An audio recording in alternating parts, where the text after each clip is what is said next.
Has a premiership so far this season. It's only a new season in Western Australia, or rather in Victoria, of course, in the AFL, although he's been to Western Australia, I'm sure. But we need to point out that in this situation, he went back to Ireland in the off-season and grabbed something very special. It was a journey to remember. There's nothing like, representing your own club that, that built you up from no age, and just to keep the supporters happy and hear them roaring there, and I know what it means to them, and it means the same to me. It was the first game under lights at Park Esler, and if Rhett were to win their only ever Down League championship against favourites Kilcoo, Clarke needed to shine. After 3 weeks training and hard work with the round ball, it looked like he'd never been away, dominating in a man-of-the-match performance. He may have the potential to earn hundreds of thousands of dollars with Collingwood, but his heart still lies with the people and the game he grew up with.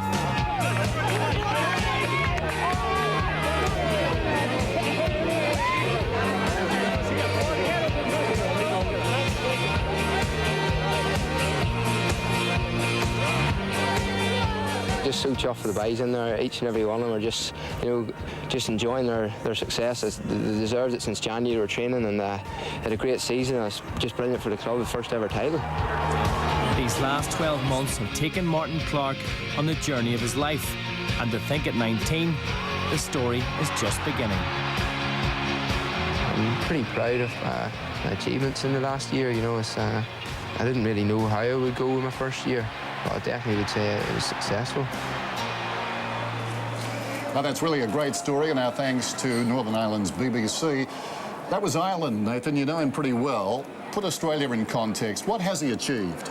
Well, he's played, this is his 18th game of football, so he's very young in comparison to his Gaelic roots. That was his first love, and he went back and he was able to play with his brothers in that league, which would have been fantastic for him. But I think he came on the scene very hard at the beginning of last year, and like a lot of young players at Collingwood, he's going through a bit of a rough patch, but he's a very competitive kid. When you first saw him, did you have some doubts?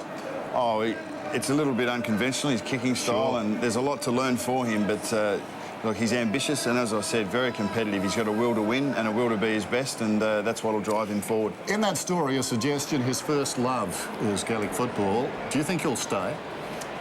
Look, I think the club was smart, giving him that opportunity to go back and to play in that competition and to win the county championships. I think might have quenched a little bit of a desire in him, and it was a smart move because now he can come back. He's got nothing left to prove, sort of back in Ireland, so to speak. I've got no doubt he'll go back there eventually, but he still feels like he's got a job to do here. And tell me, what was his first reaction to Michael Malthouse? Do they have coaches like Michael Malthouse back in Ireland? I've got no idea, but... what did he say about Mick to you then as the skipper? I couldn't understand Marty when he first came down the club. Just as well. One thing Mick is very good at is bringing young talent up, and to have the foresight and wherewithal to see the benefits of Marty Clarke and to play him when he did, and the club benefited from it. So if he stays and stays healthy, the sky's the limit. He'll be